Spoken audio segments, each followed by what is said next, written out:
Bismillahirrahmanirrahim. Assalamualaikum warahmatullahi wabarakatuh. Alhamdulillahirabbil alamin alladzi anzala as-sakinata fi qulubil mu'minin liyazdadu imanan ma'a imanihim. Walillahi junudus samawati wal ardh wa kana Allahu 'aliman hakima. Asyhadu an la ilaha illallah wahdahu la syarika lah wa asyhadu anna Muhammadan 'abduhu wa rasuluhu alladzi la nabiyya ba'da. Allahumma fassalli wa sallim wa barik ala nabiyyina Muhammad sallallahu alaihi wa sallama tasliman katsira. Wa sallallahu ala alihi wa sahbihi ajma'in. Faqala Allah Ta'ala fi kitabihil karim, a'udzu billahi minasyaitonir rajim, wasari'u ila maghfiratin min rabbikum wa jannatin 'arduha as-samawati wal ardh wa 'indat lil muttaqin. Shadaqallahul 'azim. Bapak dan Ibu sidang jamaah subuh yang dirahmati Allah Subhanahu wa taala. Puji dan syukur kita panjatkan kehadirat Allah atas segala bentuk limpahan rahmat dan juga curahan nikmatnya kepada kita. Kemudian tak lupa selawat beriring salam semoga tercurahkan kepada baginda Rasulullah, kepada para keluarganya dan juga kepada para sahabatnya sekalian. Sidang jamaah subuh yang dirahmati Allah Subhanahu wa taala, ada satu peristiwa singkat yang terjadi pada zaman Nabi Sallallahu Alaihi Wasallam, yaitu ketika beliau melakukan perjalanan ke suatu tempat. Ketika kondisi beliau sudah begitu kelelahan bersama dengan beberapa orang sahabat, sampai kemudian beliau mampir di rumah seorang Arab Badui. Dan kemudian ketika beliau singgah di tempat itu, sang Arab Badui ini pun kemudian memberikan jamuan yang begitu luar biasa kepada Rasulullah. Rasulullah dihidangkan makanan-makanan yang lezat, dilayani dengan sebaik-baiknya. Sehingga Rasulullah SAW begitu terkesan dengan pelayanan si Arab Badui ini. Sampailah kemudian waktunya Rasulullah SAW hendak kembali pulang ke Madinah. Sebelum kembali Rasulullah berwasiat kepada si Arab Badui ini, nanti jikalau engkau berkesempatan pergi ke Madinah, temuilah aku, kata Rasulullah, singgahlah ke tempatku. Hari berganti hari, waktu berlalu sampai kemudian si Arab Badui ini berkesempatan untuk berangkat ke Madinah karena satu keperluan. Dan dia pun teringat dengan pesan Nabi, sehingga sebelum dia kembali ke rumahnya, dia kemudian menghampiri rumah Nabi dan berkunjung ke sana. Dan ternyata apa yang dilakukan oleh Nabi SAW, Nabi ingin membalas jasa si Arab Badui ini, yang telah melayaninya dengan begitu luar biasa ketika beliau singgah dulu. Setelah Rasulullah SAW membalas jamuan itu, memberikan makanan yang lezat, memberikan tempat yang nyaman, sampailah kemudian si Arab Badui ini hendak kembali pulang. Nah, ketika hendak kembali pulang, Rasulullah SAW mengatakan kepada si Arab Badui ini, "Ya Arabi, wahai orang Arab." Arab Badui itu panggilannya Arabi. "Sal hajataka." Kamu minta apa? Minta sama saya. Kemudian si Arab Badui ini ketika ditawarkan permintaan, spontan dia menjawab, "Wahai Rasulullah, sesungguhnya tunggangan saya sudah lemah. Keledai yang saya bawa ke sana kemari sudah tua. Saya butuh tunggangan yang baru. Bisa jino lagi Honda baru, Pak. Itu Honda sudah tua. Paling bisa kencang 40 km per jam." Kemudian Rasulullah SAW memenuhi apa yang diminta oleh si Arab Badui ini. Rasulullah kemudian bertanya lagi, minta apa lagi? Ada yang mengatakan si Arab Badui ini minta beberapa ekor kambing supaya dia bisa memerah susunya. Ada lagi yang mengatakan di riwayat yang lain, Arab Badui ini mengatakan, saya di rumah banyak sekali pekerjaan-pekerjaan yang tidak bisa saya selesaikan. Saya butuh pembantu, saya butuh budak. Yang kedua, Rasulullah SAW menawarkan sesuatu, dia meminta kambing. Yang pertama tadi meminta tunggangan. Nah, yang ketiga Rasulullah SAW baru mengatakan, wahai Arabi, wahai orang Arab, mengapa engkau tidak meminta sesuatu yang pernah diminta oleh seorang nenek kepada Nabi Musa? Menunjukkan Rasulullah SAW gemas sama si Arab Badui ini. Kenapa yang diminta keledai? Kenapa yang dia minta kambing? Sementara yang menawarkan itu bukan orang biasa. Yang menawarkan permintaan itu adalah Rasulullah SAW.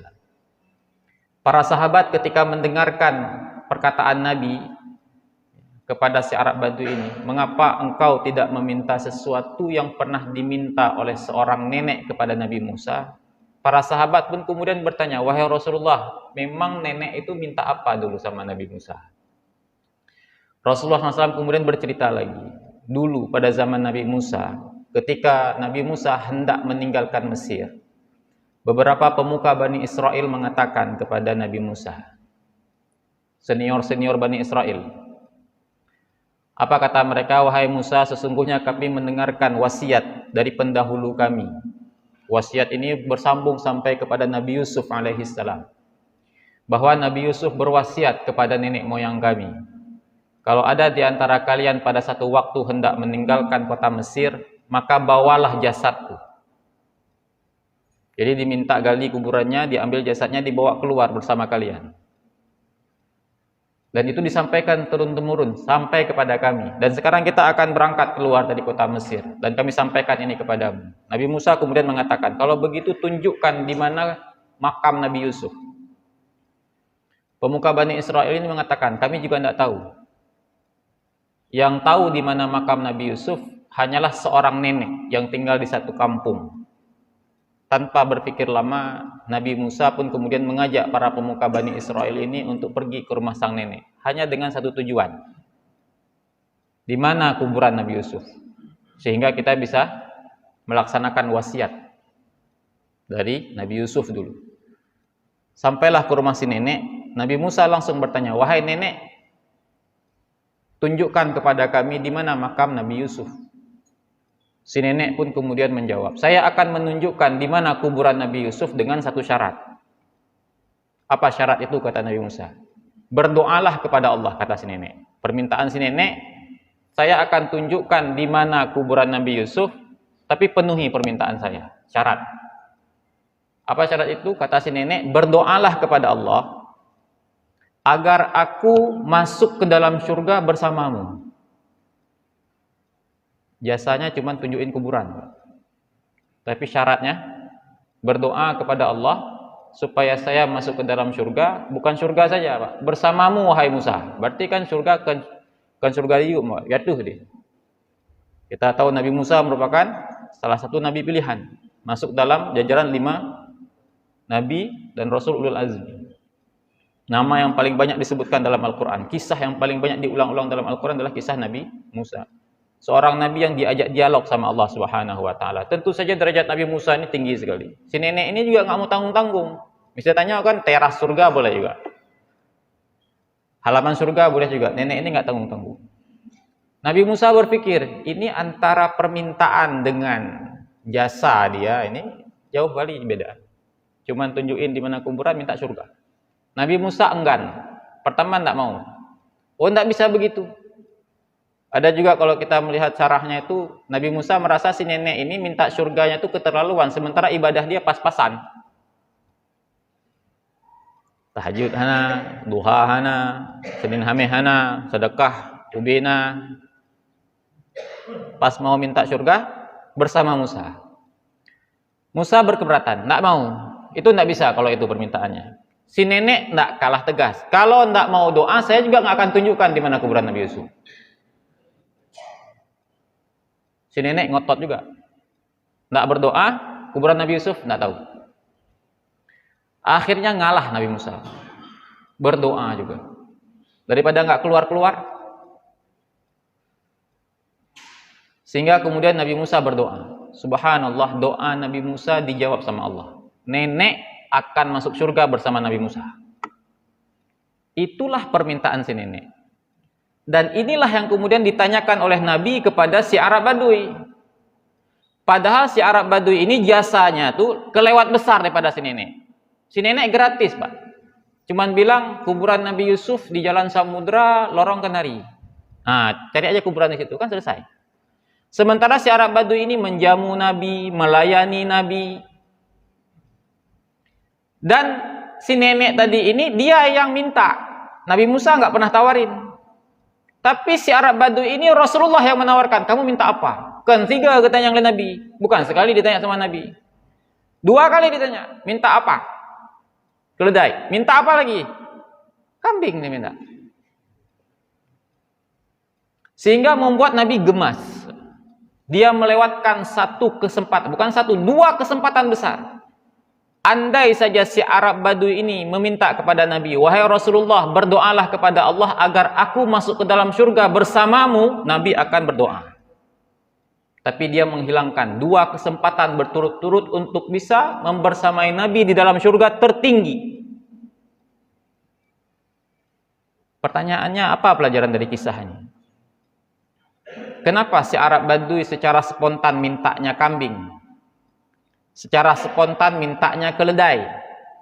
Padahal yang menawarkan itu adalah manusia paling mulia di muka bumi ini. Sementara si nenek itu spontan mintanya surga. Spontan, Pak. Begitu lihat Musa, peluang masuk surga.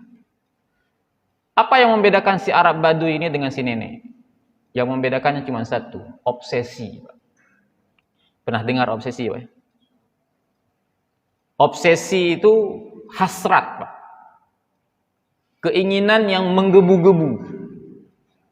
Bukan cuma hanya sekedar mau, tapi keinginan yang menggebu-gebu. Sehingga ketika seseorang punya obsesi terhadap sesuatu, maka obsesi itu, sesuatu itu akan terus saja memenuhi pikirannya, Pak. Yang dia pikir itu aja, yang dia pikir itu saja. Si nenek memang ibadahnya pas-pasan. Tapi siang malam dia itu punya obsesi, Pak. Bisa nggak saya masuk surga ya? Bisa saya nggak masuk surga ya? Bisa nggak saya masuk surga ya? Sehingga ketika datang Nabi Musa yang dia pikir inilah dia peluangnya. Saya memang ibadahnya pas-pasan. Tapi siapa tahu kan kalau Nabi Musa berdoa saya bisa masuk. Karena apa? Obsesi, Pak. Pengen sekali masuk surga. Obsesi, Pak. Obsesi masuk surga dengan mau masuk surga beda, Pak. Misalnya kita yang mendung tanya, siapa yang mau masuk surga? Nggak ada yang nggak mau. Bodoh kali orang nggak mau. Tapi siapa yang terobsesi masuk surga itu beda. Siapa yang mau kaya? Semua orang mau kaya. Siapa yang punya obsesi kaya? Beda. Ini bapak-bapak yang dari TNI Polri mungkin pernah merasakan. Saya terobsesi jadi tentara. Itu sejak kecil, Pak, yang dia pegang itu senapan, baju loreng, gaya ngomong kayak tentara. Itu obsesi, Pak. Jadi beda obsesi hanya dengan sekedar mau. Ada orang terobsesi punya rumah besar, Pak. Itu yang dia pikir, dia lihat rumah besar, dia buka nanti YouTube bagaimana cara buat rumah besar. Uang nggak ada, tapi dia pikir, Pak, satu saat nanti saya harus buat rumahnya. Ada seorang anak terobsesi jadi pemain terkenal, Pak. Saya pengen seperti pemain A. Itu model rambut dia contoh, model jalan dia contoh, sepatu dia contoh, itu obsesi. Nah, si nenek ini punya obsesi surga. Sementara si Arab Badui obsesinya apa? Setiap hari dia berpikir, ini tunggangan saya sudah lemas. Kalau ada uang kayaknya pas sekali saya beli keledai baru. Saya ini capek sekali kerja di rumah. Aduh, kalau bisa ada pembantu. Ada yang bantu. Obsesi dia setiap hari yang dia pikirkan adalah pembantu, kambing, keledai. Sehingga begitu ada orang menawarkan, mau apa? Mau pembantu. Mau apa? Mau keledai. Mau apa? Mau kambing.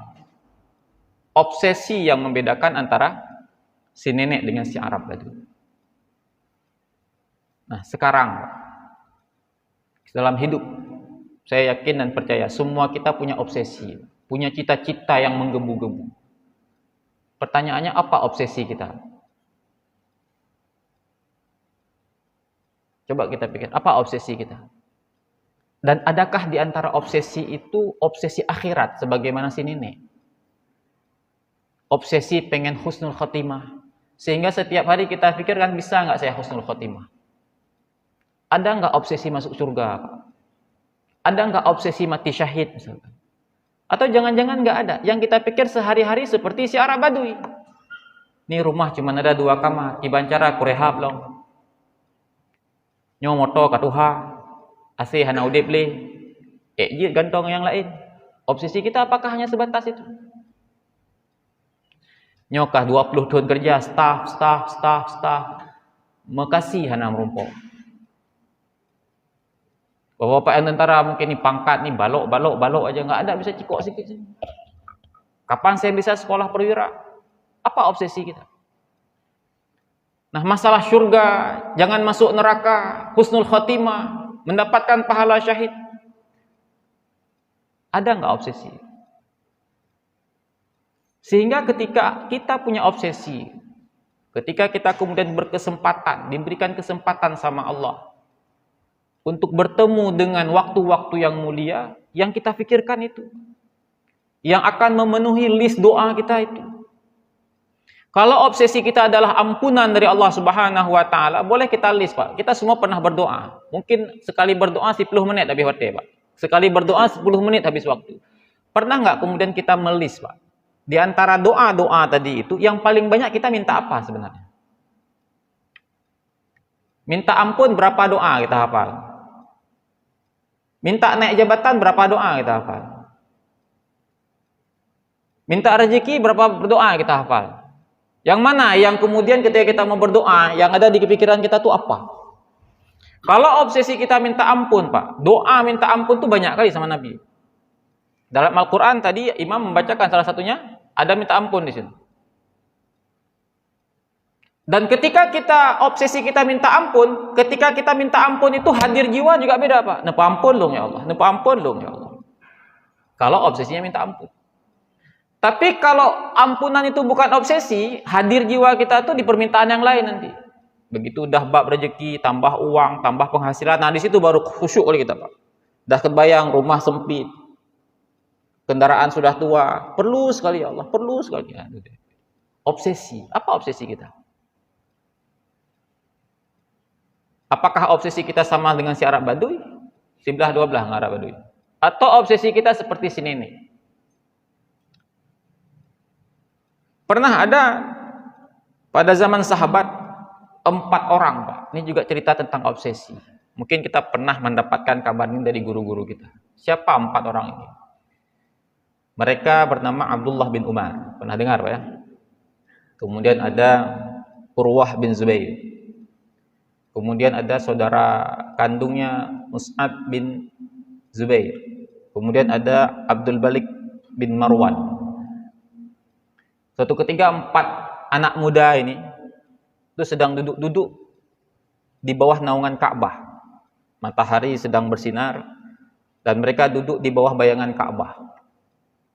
Dan mereka kemudian mengatakan, ayo kita saling menyebutkan cita-cita kita. Dan kita saling mengaminkan. Tamalake wa Allah, kita minta kepada Allah, nanti tolong aminkan yang lain ya. Yang pertama berdoa itu Mus'ab, pertama Urwah bin Zubair. Allahu a'lam yang mana yang pertama, yang mana kedua, yang mana ketiga.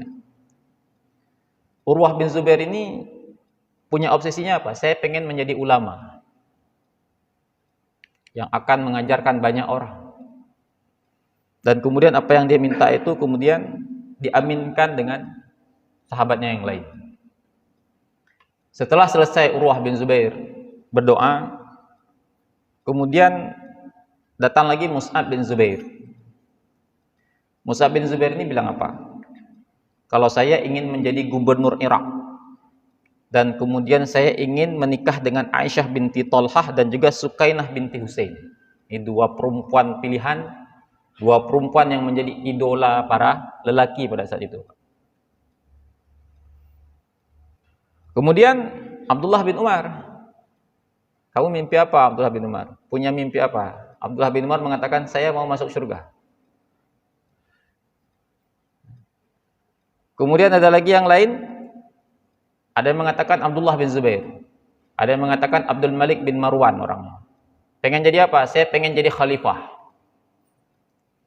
Jadi ada yang pengen jadi khalifah, ada yang pengen menjadi gubernur Irak sekaligus menikahi dua orang, Pak. Ini kalau kawin laki dua.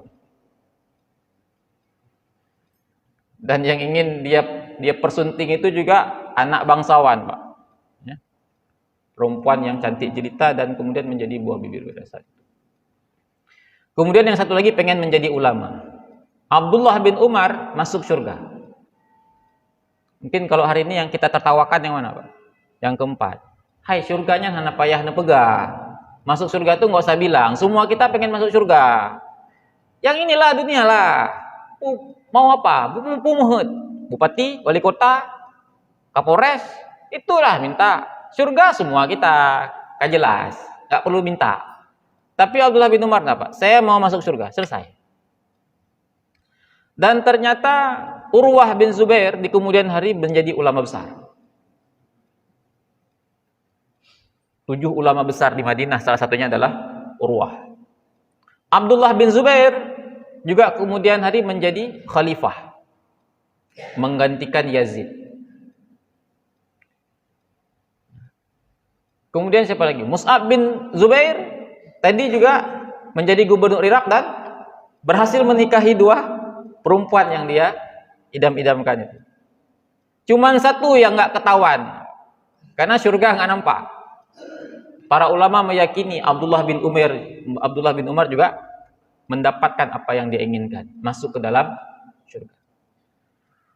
Jauh sebelum mereka ada 2 orang sahabat juga pernah saling bercita-cita, yaitu Abdullah bin Jahsh dan Sa'ad bin Abi Waqqas.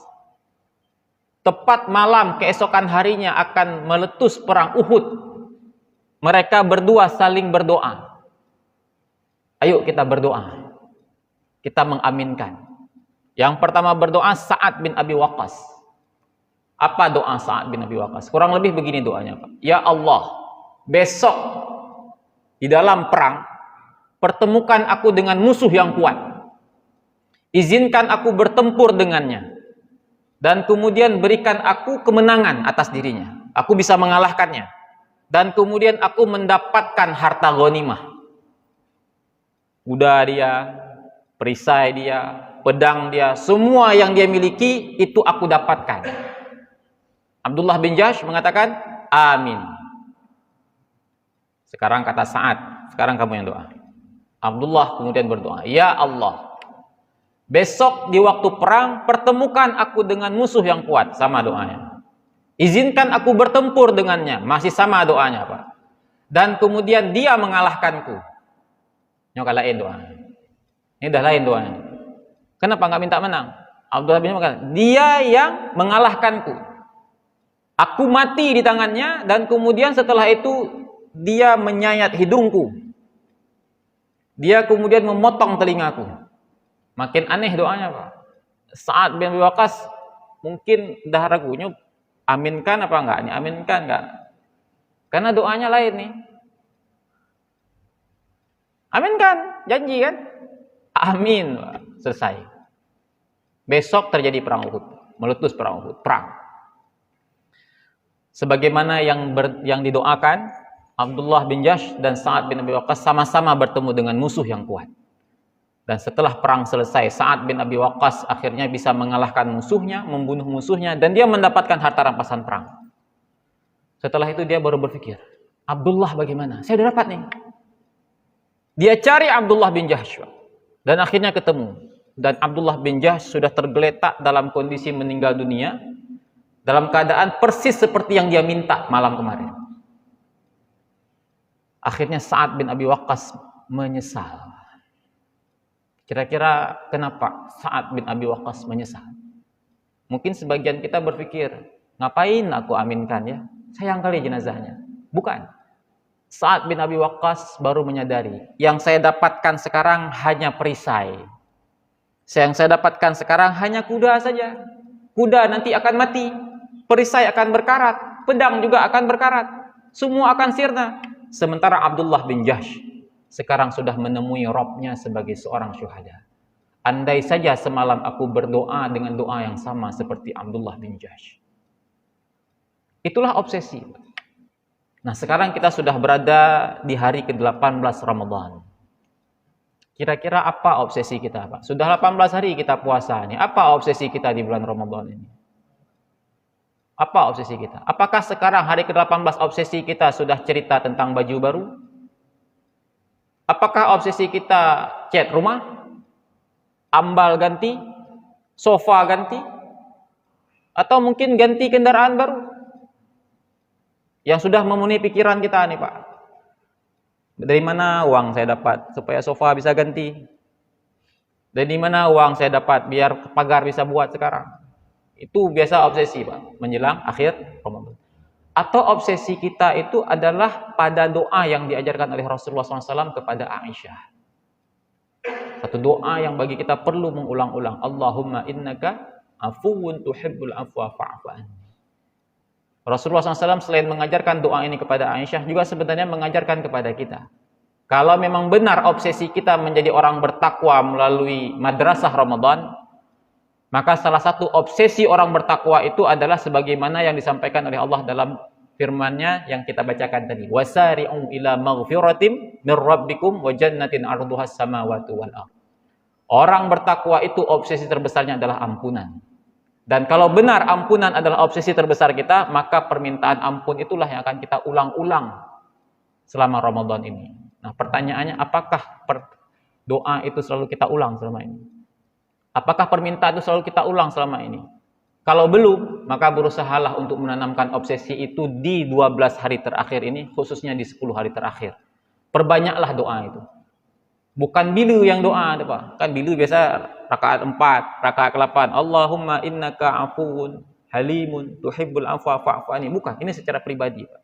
Kita mengaku dosa kita di hadapan Allah dan benar-benar kita mengharapkan ampunan dari Allah Subhanahu wa taala.